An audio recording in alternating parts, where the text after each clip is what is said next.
இந்த பக்தனுடைய கண்ணீர் தான் ஆண்டவருக்கு விலையேற பெற்றதாக இருக்கும் என்பதை அவர்கள் எண்ணி என்ன பண்ணாங்களாம், அழுது கொண்டிருந்த அந்த சகோதரருடைய கண்ணீரை தன்னுடைய கரங்களில் பிடித்து கொண்டு 2 பேருடைய கரங்களும் நிரம்பி இருக்கிறது. அந்த கண்ணீர் மேலே கொண்டு போய் ஆண்டவர்கிட்ட காட்டினாங்களாம். ஆண்டவரே, உமக்கு விலையேற பெற்ற ஒன்றை நாங்கள் கொண்டு வந்திருக்கிறோம் சொல்லி காமிச்சாங்களாம். என்னதுன்னு கேட்டாராம். அவர் பார்த்த உடனே பாருங்கள் எவ்வளோ கண்ணீர் அப்படின்ட்டு. யாருடையதுன்னு சொல்லும்பொழுது இவங்க சொல்கிறதுக்கு முன்னே அவர் சொன்னாராம், ஒரு ஏழ்மையான ஒரு சகோதரன், ஒரு ஏழ்மையான வயது முதிர்ந்தவர், ஒரு இல்லத்தில் தனிமையில் அழுது நான் உண்மையாய் வாழ்ந்ததுக்கும் நான் இனிமேல் கொடுப்பதற்கு ஒன்றுமில்லை என்று சொல்லி அவர் கண்ணீர் வடித்திருந்தாரே, அந்த கண்ணீர் தானே இது அப்படின்னு சொல்லி கேட்டாராம். ஆமாம் ஆண்டவரே, நீ சொல்லுகிறபடி தான் இது அந்த ஏழை தகப்பனருடைய கண்ணீர் என்று சொல்லும்போது ஆண்டவர் சொன்னாராம், இந்த உலகத்தை உருவாக்கினது நான் தான், இந்த பூமியை உண்டாக்கினது நான் தான், எல்லாவற்றையும் என் வார்த்தை நான் உருவாக்கினேன். ஆனால் இந்த மனிதன் தன்னை ஒப்பு கொடுத்து தன் பாவத்தை உணர்ந்து தன்னுடைய நீதிக்காக தன்னிடத்தில் கொடுப்பதற்கு ஒன்றுமில்லை என்று சொல்லி தன் கண்ணீரை பரிசாக காணிக்கையாய் செலுத்தும் பொழுது அதை விட இந்த உலகத்தில் விலையேற பெற்று எனக்கு ஒன்றுமே இல்லை என்று சொல்லி அந்த தேவ தூதர்களை குறித்து கர்த்தர் மிக சந்தோஷப்பட்டாராம். இன்றைக்கு நீங்களும் கூட என் கண்ணீரும் கர்த்தருடைய சமூகத்துக்கு போகுமா, என் கண்ணீரையும் தேவ தூதர்கள் கொண்டு போய் ஆண்டவரிடத்தில் சேர்ப்பார்களா என்று சொல்லி நீங்கள் புலம்பிக் கொண்டிருப்பீர்கள் என்ற கர்த்தர் சொல்லுகிறார். இனி நீங்கள் அழுது கொண்டிராய், நீ அழுது கொண்டிராய், உன் அழுகையை கர்த்தர் மாற்றுவார். ஹல்லேலூயா. அழுகைகள் எப்படி மாறும்னா ஆனந்த களிப்புகளாய் மாறும். ஆமாம், எப்போவுமே அழுதுகிட்டு ஒரு கர்ச்சிப்பை வச்சு மூக்கை துடைச்சிக்கிட்டு நம்ம அப்படி இருந்திருக்கலாம். ஏன்னா நமக்கு இருக்கிற சூழ்நிலை அந்த மாதிரி. நம்ம பலவீனத்து நிமித்தம் நம்ம அழுவோம். நிறைய பேர் இல்லை, கணவர்கிட்ட சொல்ல முடியாது வலி வேதனை. சில நேரத்தில் அவர் புரிஞ்சிக்க மாட்டார். அவர் என்ன சொல்லுவார், உனக்கு என்ன தான் சொல்கிறது, எப்போ பார்த்தாலும் வலி வலின்னு சுற்றிட்டு இருக்கிறியா, உனக்கு வியாதி இல்லாமல் இருக்க மாட்டியா, பலவீனம் இல்லாமல் இருக்க மாட்டியா, எப்போமா ஏதாவது ஒன்று சொல்லிட்டு இருக்கிற அப்படின்னு சொல்லுவார். ஒருவேளை பிள்ளைங்க அம்மா அப்பாவை இனி நம்ம தொந்தரவு பண்ணக்கூடாது, நம்முடைய பலவீனம் நம்முடைய வலி வேதனை நம்மோடு போகட்டும், எவ்வளோ தொந்தரவு பண்ணிட்டோம், எவ்வளோ கஷ்டப்படுத்திட்டோம், இனி நம்முடைய பலவீனத்தை அப்பா அம்மா கிட்ட சொல்லக்கூடாதுன்னு ஒருவேளை நீங்கள் கண்ணீரோடு கூட இருக்கலாம். இல்லை, பெற்றோர் கூட தன்னுடைய பிள்ளைகளிடத்தில் எந்த கஷ்டத்தையும் சொல்லக்கூடாது, நம்ம கண்ணீரோடு கூட வளர்ந்துருக்கிறோம், நம்ம போராட்டத்தில் வளர்ந்துருக்கிறோம், நம்ம பிள்ளைங்க கண்ணீர் வடிக்கக்கூடாதுன்னு ஒருவேளை காரியங்களை மறைத்து நீங்கள் கண்ணீர் வடித்து கொண்டிருக்கலாம். கர்த்தர் உங்களுடைய எல்லா நிலைமைகளையும் அறிந்திருக்கிறார். உங்களுடைய தலையணைக்கு தெரியும் நீங்கள் எத்தனை நாள் கண்ணீரோடு திரும்பி படுத்து கொண்டிருந்தீர்கள் என்று சொல்லி எல்லாவற்றையும் கர்த்தர் கணக்கில் வைத்திருக்கிறார்.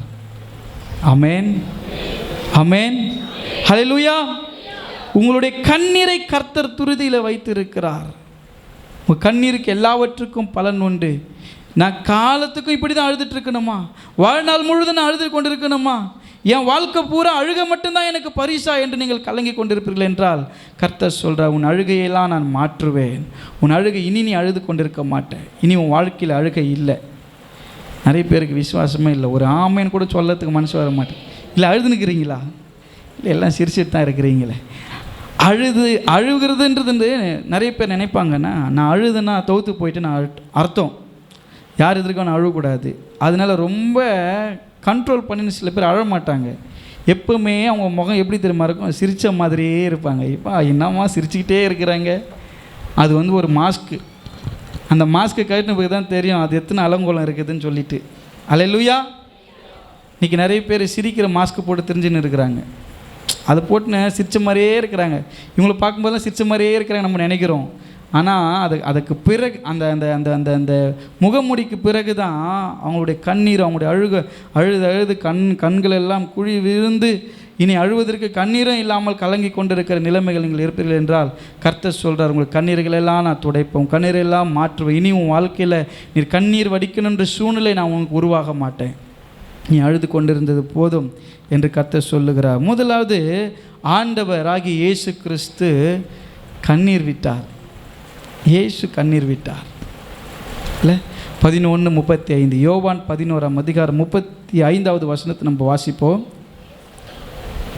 இயேசு கண்ணீர் விட்டார். ஒரு முறை ஜோஸ் கூட இது மெமரி வசம் சொன்னோம். இயேசு கண்ணீர் விட்டார். 11:35 இயேசு கண்ணீர் விட்டார். ஒரே வசனம். இந்த வசனத்துக்கு அப்புறம் வேறு எந்த வசனமும் கிடையாது. நீங்கள் யோசிச்சு பாருங்கள், ஒரே வார்த்தை தான், இயேசு கண்ணீர் விட்டார். ஏன் இயேசு கண்ணீர் விட்டார்? தமக்கு அன்பான ஒரு குடும்பம், தன்னை நேசிக்கக்கூடிய ஒரு குடும்பம். எப்பொழுதெல்லாம் இயேசு அங்கே வருகிறாரோ அப்பொழுதெல்லாம் கண்டிப்பாக அந்த வீட்டுக்கு வந்துட்டு போவார். அப்படி இயேசுவோடு கூட நெருக்கமாக இருந்த குடும்பத்தில் ஒரு இழப்பு ஏற்பட்டிருக்கிறது. அப்பொழுது இயேசு அங்கே வந்த உடனே எல்லாம் அவங்க சகோதரி சொல்கிறாங்க, ஆண்டவரே நீங்கள் இருந்திருந்தால் இது நடந்திருக்குமா? நம்ம கூட நிறைய நேரத்தில் சொல்லுவோம், ஏசப்பா நீங்கள் இருந்திருந்தீங்கன்னா என் வாழ்க்கை இப்படி ஆயிருக்குமா, நீங்கள் இருந்திருந்தீங்கன்னா அப்படி நடந்திருக்குமா ஆண்டவரே, நீங்கள் தூரமாக இருந்ததுனால தான் இன்றைக்கி இவ்வளோ பிரச்சனை, நீங்கள் வேறு எங்கேயோ பிரசங்கத்துக்கு போயிட்டீங்க, நீங்கள் வர்றதுக்கு 4 நாள் ஆகிடுச்சு, 4 நாளைக்கு அந்த பணத்தை வச்சு நாங்கள் அழுதுட்டு இருக்க முடியாது, எங்கேம்மா இருக்குது, எடுத்து அடக்கம் பண்ணிட்டோம். அடக்கம் பண்ணிட்டீங்களா? எங்கே அடக்கம் பண்ணீங்க? என்னை கூட்டிகிட்டு போங்க அந்த இடத்துக்கு. அழுதுகிட்டே யூதர்களோடு கூட சேர்ந்து அந்த இடத்துக்கு போகிறாங்க. இயேசு வந்துக்கிறாராம், கல்லறையாண்ட போய் பார்க்க போகிறாராம். நிறைய பேர் வந்து சாவுக்கு வர முடியாதுங்க, எங்கே போவாங்க? கல்லறைக்கு போவாங்க. ஆமாவா இல்லையா? சாவுக்கு வர முடியலமா, நான் ட்ரெயின் ஒருத்தவங்களி என்ன பண்ணுறது, எடுத்து அடக்கம் பண்ணிட்டுக்கிறீங்களே அப்படின்ட்டு எங்கே போவாங்க? நேராக கல்லறையாண்ட போயிட்டு ஒரு மாலை போட்டு அங்கே கொஞ்சம் நேரம் அழுதுட்டு வருவாங்க பாருங்கள். அதுபோல் இயேசு அடக்கம், அந்த லாசரு அடக்கம் செய்யப்பட்ட பிறகு தான் ஊருக்குள்ளே நுழையிறாரு. எத்தனை நாள் ஆச்சு? அவர் சொல்கிறாரு அங்கே போகலாம் அப்படின்னு சொல்கிறாங்க. சரி இயேசு அங்கே போவார்.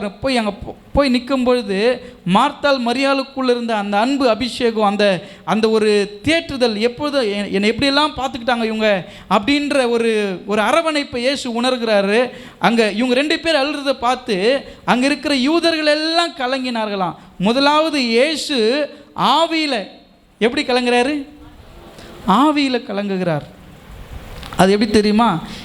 இருதயத்தின் துக்கம் இருக்கும் பொழுது சும்மா அப்படி வாயெல்லாம் அப்படியே ஒதுருங்க, அழுவ முடியாது, கண்ணீர் வந்துட்டே இருக்கும். ஆவி கலங்கி போச்சுன்னு வச்சுங்களேன், அவங்க சுயநினைவு இழந்த மாதிரி. இயேசு ஆவியில் கலங்கினார். அங்கே அழுகிறவர்களெல்லாம் பார்த்து இயேசு ஆவியில் கலங்கினார். யூதர்கள் அழுகிறார்கள். மார்த்தாள் மரியாள் அவங்களுக்கு வேற யாருமே கிடையாது. அவன் சகோதரன் தான் நம்மளை பார்த்துக்குவான், அவன் தான் இனி நம்மளுக்கு இருக்க போகிறான்னு நினச்சாங்க.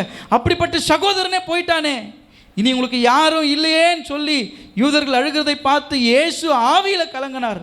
அதுக்கு பிறகு ஆவியின் துக்கத்தை அடக்க முடியாமல் இயேசு கண்ணீர் விட்டார். ஹல்லேலூயா. இன்னைக்கு உங்களுடைய வாழ்க்கையில் நடந்து கொண்டிருக்கிற காரியங்களை யாரும் பார்க்கலையே, என் கண்ணீரை யாரும் பார்க்கலையே, யாரும் என் கண்ணீருக்கு பதில் கொடுக்கல, நீங்கள் கலங்கி கொண்டிருப்பீங்கன்னா இயேசு உங்களோடு சேர்ந்து கண்ணீர் விடுகிற தெய்வமாக இருக்கிறார். ஹல்லேலூயா. அவர் ஆவியில் கலங்குறவர் மாத்திரமல்ல, ஃபிசிக்கலாக இல்லை, சரீர பிரகாரமாய் இந்த உலகத்தில் இயேசு வாழ்ந்தார் என்பதற்கு அநேக ஆதாரங்கள் இருக்கிறது. அவர் வாழ்ந்த இடம், அவர் பயன்படுத்தின பொருட்கள், கற்ஜாடிகள், கல்யாண வீடு எல்லாம் இன்று வரைக்கும் இருக்கிறது. அது ஒரு சரித்திரம். அது எந்த மனிதர்களும் இல்லை என்று சொல்ல முடியாது. ஏதோ ஒரு புராண கதையோ ஏதோ ஒரு கட்டுக்கதையோ கிடையாது.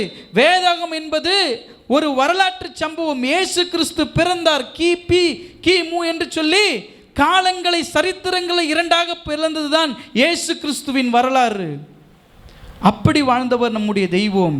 அவர் இந்த உலகத்துக்கு மனிதனாய் வந்த நாட்களில் அவருடைய பழக்கம் எப்படி பாருங்க.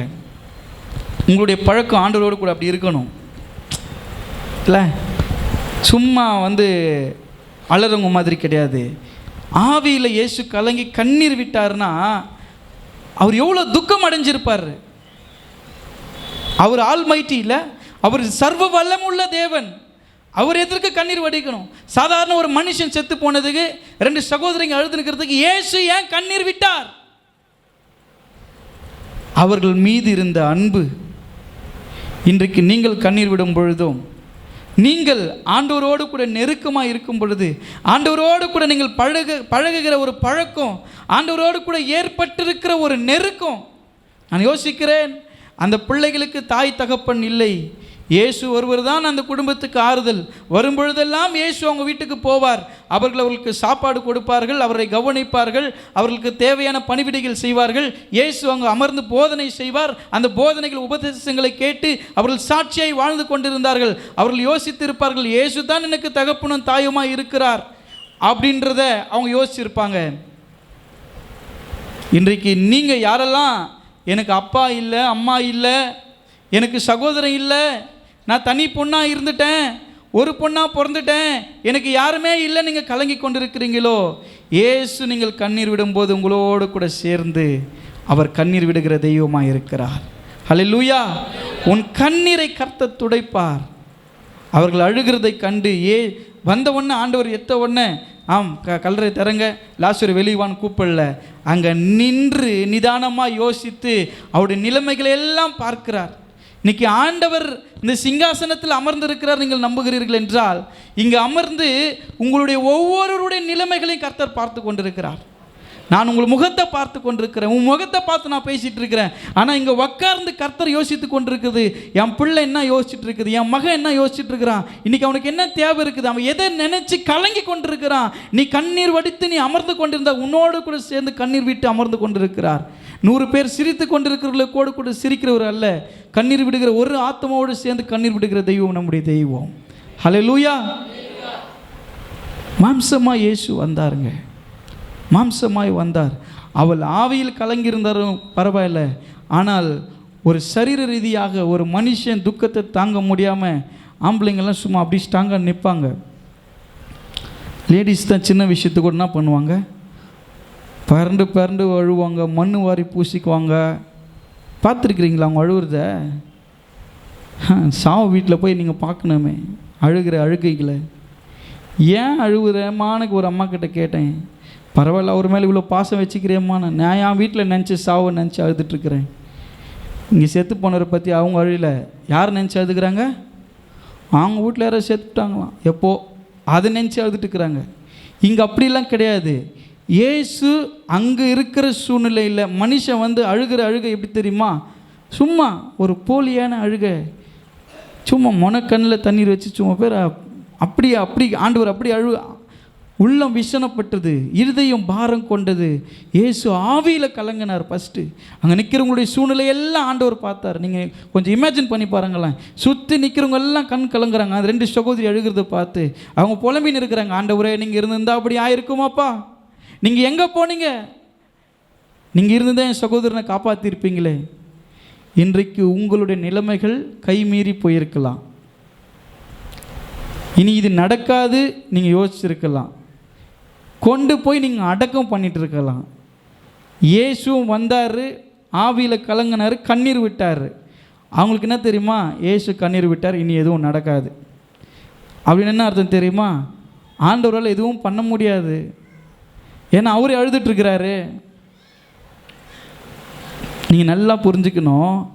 இயேசு ஆவியில் கலங்கி மாம்சமாக அழுவதுக்கு காரணம் என்ன தெரியுங்களா? அவங்க மீது இருந்த அப்படிப்பட்ட ஒரு அன்புங்க, அப்படி ஒரு பழக்கம். ஆண்டவர்கிட்ட உங்களுக்கு அப்படிப்பட்ட ஒரு நெருக்கம் இருக்கணும். ஆண்டவரோடு நீங்கள் பழகிற பழக்கம், உங்களுடைய ஜெபமும் உங்களுடைய துதியும் உங்களுடைய ஆராதனையும் அப்படி கடவுளோடு கூட இணைந்து இருக்குதா இருக்கணும். எல்லாரும் கண்ணீர் விட்டாங்க, இயேசுரும் கண்ணீர் விட்டார். அடக்கம் பண்ணப்பட்ட லாசரு அங்கே சொன்னார். அப்போ சொன்னார், கல் என்ன பண்ணுங்க, புரட்டி போடுங்கன்னு சொன்னார். சகோதரிகள் சொல்கிறாங்க, வேண்டாம் ஆண்டவரே, 4 நாள் ஆயிற்று, நாரும் என்று சொன்னார்கள். ஆண்டவர் சொன்னார், மறுபடியும் சொன்னார், லாசருவே வெளியவான் சொன்னார். அவன் கட்டுகளை அவிழ்த்த பொழுது லாசரு எழுந்து வெளியே வந்தான். இன்றைக்கு உங்களுக்கு முடிவு பெற்றிருக்கிற பிரச்சனைகள் தான் லாசரு. நீங்கள் எத்தனை போய் அடக்கம் பண்ணிருக்கலாம், இனி சான்ஸே இல்லைன்னு ஃபைலை தூக்கி ஓரம் போட்டுக்கலாம். கர்த்தர் மறுபடியும் அப்படி தட்டி இந்தா போட எடுத்து என் பிள்ளை இது ஓப்பன் பண்ணேன். ஹல்லேலூயா. எதெல்லாம் நீங்கள் முடிஞ்சு போச்சுன்னு ஓரம் கட்டி வச்சுட்டீங்களோ, இனி இந்த பீராவை திறக்கக்கூடாதுன்னு பூட்டி வச்சுருக்கிறீங்களோ, இனி இந்த லாக்கர் எனக்கு தேவைப்படாதுன்னு நீங்கள் நினைச்சிங்களோ, கர்த்தர் மறுபடியும் உன் சுருக்கு பையை நிரப்புவார், உன் பர்ஸை நிரப்புவார். லாசருவே வெளியவான்னு சொன்னது போல அடக்கம் பண்ணப்பட்ட எல்லா காரியம் நீ அடக்கம் பண்ணிட்டு இருக்கலாம். எனக்கு இனிமேல் இந்த சொத்தும் வேணாம், இந்த பிரச்சனையும் வேணாம், இது எனக்கு தேவையில்லை, ஓரமாக போ அப்படி நீங்கள் வாழ்ந்துட்டு இருக்கிறீங்க பாரு. இயேசு வந்து பார்க்குறாரு, லாசருவே வெளியவான்னு சொன்னது போல் நீ வந்து வானான்னு சொல்லிட்ட, ஆனால் கலங்கிட்டு இருக்கிற மனசில் நீ கலங்கி கொண்டிருக்கிற, வாயளவில் சரி நல்லா இருக்கட்டும் வேணான்னு சொல்லிட்டீங்க, ஆனால் இருதயத்தில் இருந்தால் நல்லா இருக்குமேன்னு தோணுது. ஆண்டவர் சொல்கிறாரு, நீ ஏன் இவ்வளோ கஷ்டப்பட்டுருக்கிற, இருந்தால் நல்லா இருக்கணும் தானே நினச்ச நீ. இப்போ சொல்கிறேன், அந்த கேஸு முடிவுக்கு வரும், அந்த பிரச்சனை முடிவுக்கு வரும், அதுக்கு நல்ல தீர்ப்பு வரும். உனக்கான சொத்து, உனக்கான பாகங்கள் உன்னிடத்தில் கரெக்டாக நான் கொண்டு வந்து சேர்க்கிறேன். அடக்கம் பண்ணப்பட்ட பிரச்சனையை பார்த்து சொல்கிறாரு, வெளியே வா. ஹல்லேலூயா. வெளியே வந்தாரா இல்லையா? லாசரு வந்து நிற்கிறாப்புல. 4 நாள் ஆனது. உங்கள் வாழ்க்கையில் 40 வருஷம் ஆகலாம், 4 வருஷம் ஆயிருக்கலாம். இனியெல்லாம் 4 வருஷம் ஆயிடுச்சு, இனியெல்லாம் இது வாய்ப்பே இல்லை. திருமண காரியமாக இருக்கலாம், குழந்தை பாக்கியமாக இருக்கலாம், வீடு கட்டுற காரியமாக இருக்கலாம், இடம் வாங்குகிற காரியமாக இருக்கலாம், பிஸ்னஸை தூங்குகிற காரியமாக இருக்கலாம், இல்லை பிள்ளைகளுக்கு என்று எதிர்காலத்துக்கு யோசித்து வச்ச காரியமாக இருக்கலாம். இனி நம்ம சம்பாதிக்கிற சம்பாதனைக்கெல்லாம் இதெல்லாம் வேலைக்காவது நீ ஓரமாக வச்சுப்பாரு. கர்த்தர் வா வெளியே, என் பிள்ளை ஆசைப்படுது, நிரப்புவார். ஹல்லேலூயா. உங்கள் பிரச்சனைகளுக்கு கர்த்தர் கண்ணீர் விட்டார் என்றால் அதற்கு முடிவு வந்து விட்டது என்று அர்த்தம். ஹல்லேலூயா. அந்த குடும்பம் அந்த அளவுக்கு உண்மையாக இருந்தது. நம்ம அவ்வளோ உண்மையாக இருக்கிறோமான்றது தான் அங்கே பாயிண்ட்டு. ஹல்லேலூயா. நீங்கள் ஆண்டவருக்கு உண்மையாக இருக்கும்போது நீங்கள் படுற கஷ்டம் யாரும் பார்க்கல நீங்கள் நினைக்காதீங்க. உங்கள் பெற்றோர் பார்க்காம இருக்கலாம், உங்கள் கூட பிறந்தவங்க பார்க்காம இருக்கலாம், உங்களுடைய உறவினர்கள் பார்க்காம இருக்கலாம். அவங்க முன்னாடியெல்லாம் நான் கண்ணீர் விடக்கூடாது, நீங்கள் எல்லாத்தையும் மறைச்சி இருக்கலாம். ஆனால் இயேசு எல்லாவற்றையும் என்ன பண்ணிட்டு இருக்கிறாரு? பார்த்துட்டு இருக்கிறாரு. இயேசு எல்லாத்தையும் பார்த்து உன் தியாகத்தை பார்க்குறாரு. நீ விட்டு கொடுத்தப்பாரு, எனக்கு எதுவுமே வேணாம் வச்சுக்கோ, நீ வச்சுட்டு நல்லா இருன்னு சொல்லி கொடுத்துட்டு வந்தப்பாரு. அந்த எல்லாத்தையும் ஆண்டவர் பார்த்துட்டு தான் இருக்கிறாரு. நீ உனக்கு உரியதை கூட நீ வச்சுக்கன்னு சொல்லிட்டு வந்தப்பாரு. அங்கே ஆண்டவர் சந்தோஷப்பட்டார். என் பிள்ளைடா அது பாரு, விட்டு கொடுத்துட்டு வந்துச்சு பாரு. நீ விட்டு கொடுத்து வந்ததுனால நீ கெட்டு போக மாட்ட. கர்த்தர் நீ விட்டு கொடுத்ததுக்கும் மேலான காரியத்தை உன் குடும்பத்துக்கும் உன் பிள்ளைக்கும் உன் வாழ்க்கையிலும் செய்வார். அந்த இடத்துல நின்று இயேசு கண்ணீர் விட்டாருன்னா, நீ எப்பெல்லாம் கலங்குறியோ அப்பெல்லாம் ஆண்டவர் என்ன பண்ணுறாரு? கண்ணீர் விடுகிறவராக இருக்கிறார். இயேசு கண்ணீர் விட்டாருன்னா பிரச்சனை முடிவுக்கு வந்துச்சுன்னு அர்த்தம். அப்போ என்ன விஷயம்னா, இயேசு கண்ணீர் விடுற அளவுக்கு உங்கள் பிரச்சனையை அவர்கிட்ட கொண்டு போய் சேர்க்க வேண்டியது உங்கள் கடமை. ஹல்லேலூயா. உங்களுக்கு முன்பதாக ஒருவேளை கம்பீரமாய் தைரியமாய் நின்று நான் பிரசங்கித்து கொண்டிருக்கலாம். ஆனால் தனிமையில் நான் அழுகிற அழுகை என் ஆண்டவருக்கு மாத்திரம்தான் தெரியும். என்னுடைய கண்ணீர் என் ஆண்டவருக்கு மாத்திரம்தான் தெரியும். உங்களுக்காகவும் உங்களுடைய குடும்பத்துக்காகவும் நீங்கள் கொடுத்த ஜெப குறிப்புகளுக்காகவும் ஐயோ அந்த குடும்பம் இப்படி இருக்கிறதே என்று பாரப்படுகிற அந்த கண்ணீரை கர்த்தர் அறிந்திருக்கிறார். அதற்கான பதில் உண்டு. நான் எப்போ இயேசு கண்ணீர் விடுவார் எனக்காக, என் சபைக்காக நான் கண்ணீர் வடிக்கிறேன். ஆனால் நீங்கள் உங்கள் காரியத்துக்காக ஆண்டவரிடத்தில் கண்ணீர் விடுற அளவுக்கு இயேசு கண்ணீர் விட்டார் அப்படின்னா நீங்கள் என்னைக்காவது இதை சிந்தித்து ஆண்டவரோடு கூட அப்படி உங்கள் பிரச்சனைகளை அவருக்கு தெரியப்படுத்திருக்கிறீங்களா? கிடையாது. நம்ம அப்படி தான் இருந்தோம். ஆனால் இன்றைக்கி எப்படி தெரியுமா இருக்கிறோம்? ஆத்திரம், தோத்திரம், ஆளுக்கு ஒரு பாத்திரம். ஆமென். அவ்வளோதான். நம்ம லைஃப் எப்படி ஆயிடுச்சு? எத்த ஒன்று எப்படா முடிப்போம் முடிச்சுட்டு கிளம்பி போயிட்டே இருக்கிறது. ஜெபன்றது அப்படி கிடையாதுங்க. ஆண்டவரோடு கூட பேசுகிற காரியம். யூதர்கள் எல்லோரும் கலங்குகிறதை பார்த்து இயேசு கண்ணீர் விட்டார். ஒரே காரியத்தை, ஒரு ரகசியம் சொல்கிறேன் பாருங்கள். குடும்பமாக சேர்ந்து ஒரு நாளைக்கு நீங்கள் அழுது ஜெபம் பண்ணி பாருங்களேன். அன்னைக்கு பரலோகம் திறக்கப்படும். ஆண்டவர் இறங்கி வருவார். இயேசு அன்னைக்கு உங்களை பார்த்து உங்கள் குடும்பத்தை பார்த்து கண்ணீர் விட்டாருன்னா எல்லாம் மாறிடும் ஆசீர்வாதமாக. அல்லேலூயா. உங்களுடைய கண்ணீரை ஆண்டவர் மாற்றுவதற்கு வல்லமுள்ளவராக இருக்கிறார். இரண்டாவது காரியம்,